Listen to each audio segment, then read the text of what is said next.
जय श्री माधव, जय श्री माधव, जय श्री सत्यंत माधव। ऊनविंश अध्याय। भारत कि पुरुष वर्ष चरित बने ऊनविंश। शिशुकवच कि पुरुष बरस वाणी राजन शुण परिमाणी। सीतारमण प्रभु राम जहाँक कनिष्ठ लक्ष्मण। परम प्रभु जे ईश्वर ताहांकु हनु महावीर। परम भागवत सेहि निश्चले भक्ति जोग लई। प्रभु पदारविंद तले से बई मनर निश्चले। से राम कथा पुण्यतम गंधर्वे करन्ति गायन। आष्टि सेण सहित तहि हनु शुणई तो सोहई। एमंत करन्ति गायन स्तुति करन्ति ए बचन। उत्तम श्लोक तु ठाकुर नमई तोहर पयर। सकल लक्षण तो त्वहि सकल श्रेष्ठ तु गोसाई। सर्वबंधन तु ठाकुर तोते मोहर नमस्कार। नमई ब्रह्मांड ईश्वर सकल देवंकर पर। महापुरुष महाराज नमई ब्रह्मांडर बीज। सते जे करि तिनि गुण विनाश करु नारायण। प्रशांत साधु तु ठाकुर ज्ञानी कि ज्ञाने तु गोचर। तोहर नाम रूप जेते केहि न जानती जगते। माया संसारे तोर जन्म राक्षस संहार कारण। अन्यथा काहि भगवान सीता हरणे क्षोभ मन। मानव शिक्षार निमन्ते तोहर जन्म ए जगते।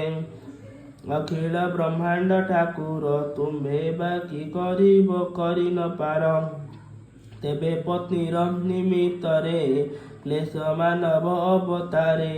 एकी तोहरे संभव इब नाथ तोर माया एहि।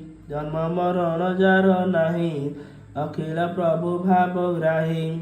सुर असुर आदि करी ब्रह्मांडे जेते देहधारी। ए सर्व आत्मा जे ईश्वर किय बा अकर्तव्य तोर। उत्तर कुशल रे जात जे प्रभु नर देहवंत। से राम पाद तले मुहि सहस्रे प्रणाम करई। शुण राजन मन तो से एबे जे भारत बरसे। नर नारायण जे हरि से हरि कल्पे पर्यंत देह धरी। साधुक परित्राण पाई तपस्वी रूपवंत होई। भ्रमंती आत्मा गुण मते नारद तांको यथोचिते। भक्तिरे साधु जन मेले स्तुति करन्ति से निश्चले। नमस्ते स्वभाव सुशील तरूप अकिंजन मूल। ऋषिंक वर तु ठाकुर तोते मोहर नमस्कार। नर नारायण शरीर परमहंस तु ठाकुर। सकल आत्मभूत तुहि तो पाद पद्मे प्रणमयी। सकल कर्ता तु ईश्वर नाही तोहर अहंकार। तुझे मानव कले बर शरीर भोग नाही तोर। सकल देखंता ठाकुर गुणरे दोष नाही तोर। सकल गुणे तो विहार सर्व विषय निर्विकार। तोहर तहि जार मन ताहार संसार खंडन।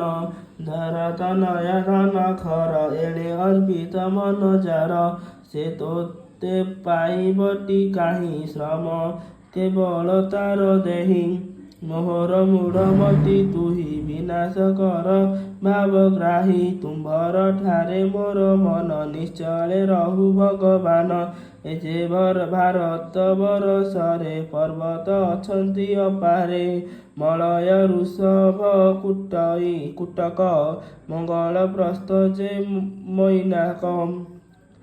कोलसह्य द्रोण त्रिकूट देवगिरि विंध्य दे वेंकट।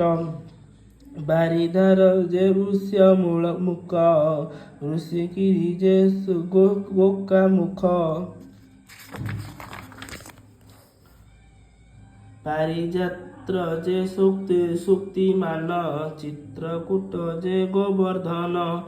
କାମଗିରି କୁକୁ କୁକୁ ଭନୀଳ ରୈବତକ ଯେ ଇନ୍ଦ୍ର କୀଳ ମହେନ୍ଦ୍ର ଶ୍ରୀଶୈଳ ସମେତେ ଅଛନ୍ତି ଶତସହସ୍ର ମତେ ଆବର ନଦ ନଦୀ ଆଦି ଶତ ସହସ୍ର ଯେ ପ୍ରସିଦ୍ଧି ଚନ୍ଦ୍ର ବସା ଯେ ତ୍ରାମ୍ର ବର୍ଣ୍ଣି ଅବତୋଦା ଯେ ପୟସିନୀ କୃତମାଳା କାବେରୀ ପୁଣ୍ୟା ଶର୍କରା ବର୍ତ୍ତା କୃଷ୍ଣ ବେଳିଆ ବୈହାୟସୀ ଯେ ତୁଙ୍ଗଭଦ୍ରା ଭୀମରଥୀ ତାପ୍ତି ନିର୍ବିଦ୍ୟା ଗୋଦାବରୀ ରେବା ସୁରସା ପୟୋଷ୍ଣୀ ନର୍ମଦା ଯେ ବିଶ୍ଵା ଚର୍ମଣ୍ୟ ଶୋଣ ତ୍ରିଶାମା ସରଜୁ ଶତଦ୍ରୁ ସୁଷମା ବ୍ରହ୍ମପୁତ୍ର ଯେ ମନ୍ଦାକିନୀ ଯମୁନା ବିତସ୍ତା ଅସିନୀ ମହାନଦୀ ଯେ ବେଦ ଶ୍ରୁତି ଋଷିକୁଲ୍ୟା ଯେ ରୋଧସ୍ୱତୀ କୌଶିକୀ ସିନ୍ଧୁ ସରସ୍ୱତୀ ଚନ୍ଦ୍ରଭାଗା ଯେ ଷଷ୍ଠବତୀ ଦୃଷ୍ଦବତୀ ପୁଣି କୁମତୀ ମରୁତ ବୃଦ୍ଧା ସପ୍ତବତୀ ଏ ପୁଣ୍ୟ ଜଳ ସ୍ନାନ ପାନ କରି ତରନ୍ତି ପ୍ରଜାଜନ ଏହି ବରଷେ ହେ ରାଜନ କର୍ମରୁ ପ୍ରାଣୀ ହନ୍ତି ଜନ୍ମ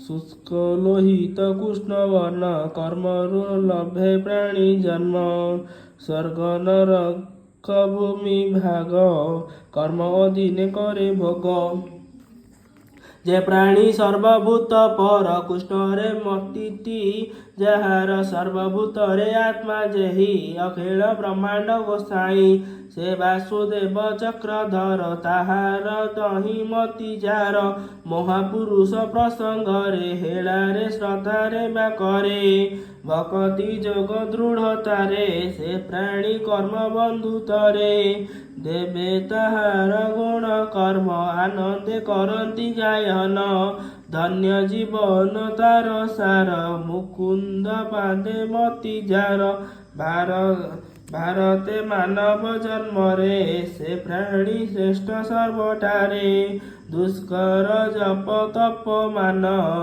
ପଥିରେ କିଅ ବା କାରଣ ଯଜନ ଆଦି ଯେତେ କର୍ମ ତାହାର ସବୁ ନିଷ୍କାରଣ ପ୍ରଭୁ ପଦାର ବିଞ୍ଜ ସାର ସୁମତି ନୁହ ଇଟି ଯାର କଳ୍ପ ଆୟୁଷ ସୁଖ ମାନ ଏହୁ ସକଳ ବ୍ୟର୍ଥ ଶ୍ରମ କ୍ଷଣେ ଆୟୁଷ ଭାରତରେ ମନ ଯାହାର କୃଷ୍ଣ ଠାରେ ସେ ପ୍ରାଣୀ ସର୍ବଶ୍ରେଷ୍ଠ ହୋଇ ତାହାର ସମ କେହି ନାହିଁ ପ୍ରାଣ ପ୍ରୟାଣ ସମୟରେ ଚିତ୍ତ ନିବେଶୀ କୃଷ୍ଣ ଠାରେ କ୍ଷଣକେ କର୍ମକୁ ଛେଦଇ ବୈକୁଣ୍ଠ ପଦକୁ ଲଭଇ ବୈକୁଣ୍ଠ କଥା ସୁଧା ରସ ଯେ ସ୍ଥଳେ ନ ହୁଏ ପ୍ରକାଶ କୃଷ୍ଣ ଆଶ୍ରିତ ପ୍ରାଣୀ ମାନ ଜହି ନାହାନ୍ତି ସାଧୁ ଜନ ଯଜ୍ଞରେ ମନସ୍ତବ ଆଦି ଯେ ସ୍ଥଳେ ନାହିଁ ଏ ପ୍ରସିଦ୍ଧି ଇନ୍ଦ୍ରର ପୁର ଯେବେ ହୋଇ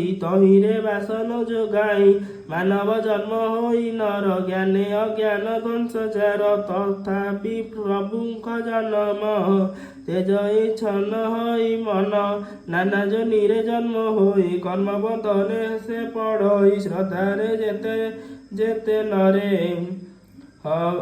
ହବି ଦିଅନ୍ତି ଅଗ୍ନିଠାରେ ନାନା ଦେବତା ରୂପ ହୋଇ ଯଜ୍ଞ ଭୁଞ୍ଜନ୍ତି ଭାବଗ୍ରାହୀ ମାୟାରେ ପୃଥକ ସେ ହୋଇ ତତ୍ତ୍ୱତା ବିନୁ କେହି ନାହିଁ ତାଙ୍କୁ ଭଜନ୍ତି ଯେତେ ପ୍ରାଣୀ ଏଥି ସକାଶେ ମନ ଜାଣି ଇଚ୍ଛା ସମାନେ ଫଳ ଦେଇ ଯେଣୁ ତା ନାମ ଭାବଗ୍ରାହୀ ସେ ପାଦ ପଲ୍ଲବେ ନିଷ୍କାମେ ମନ ଦିଅନ୍ତି ବୁଦ୍ଧ ଜନେ ସେ ଭକ୍ତ ପ୍ରାଣୀ ମାନଙ୍କରେ କରୁଣା କରନ୍ତି ବ୍ୟବହାରେ ଦେବେ ବୋଲନ୍ତି ସ୍ୱର୍ଗେ ଥାଇ ଭାରତ ବର୍ଷେ ଜନ୍ମ ହୋଇ ଜହି ହରିର ଶ୍ରୁତି ଜାତ ହରିଚରଣେ ସେବାବନ୍ତ ଶ୍ରୀଶୁକବଚ ଜମ୍ବୁଦ୍ୱୀପରେ ନୃପବର ଅଷ୍ଟ ଉପଦୀପ ଅପର ଅଶ୍ୱ ଖୋଜନ୍ତେ ବସୁନ୍ଧରୀ ସାଗର ପୁତ୍ରଙ୍କରେ କରି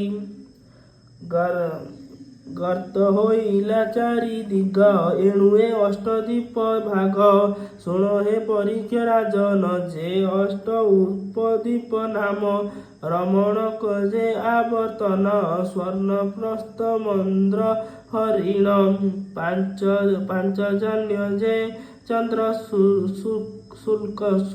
ଶୁକ୍ଳ ଯେ ଲଙ୍କା ଅପରେ ସିଂହଳ ବରଷ ବିଭାଗ ସମିତେ ଜମ୍ବୁଦ୍ୱୀପର ଯଥୋଚିତେ ଜମ୍ବୁ ପ୍ରସନ୍ନ ଅନୁସାରେ ଭନୁପ କହିଲୁ ତୁମ୍ବରେ କହ ଏ ବିପ୍ର ଜଗନ୍ନାଥ ଭାଗବତର ଯେ ଚରିତ ଦୀପବର ସରାଧିକାରୀ ସକଳ କର୍ତ୍ତା ସେ ମୁରାରୀ ତାହାର ଚରଣାର ବିନ୍ଦେ ମନ ରହୁ ଅପ୍ରମାଦେ ଇତି ଶ୍ରୀମଦ୍ଭାଗବତେ ମହାପୁରାଣେ ପାରମହଂସଂ ସଂହିତାୟଂ ଜମ୍ବୁଦ୍ୱୀପ ବର୍ଣ୍ଣनं ନାମ ଊନବିଂଶୋऽଧ୍ୟାୟः। ଜୟ ଶ୍ରୀ ମାଧବ, ଜୟ ଶ୍ରୀ ମାଧବ, ଜୟ ଶ୍ରୀ ସତ୍ୟନ୍ତ ମାଧବ ପ୍ରଭୁ।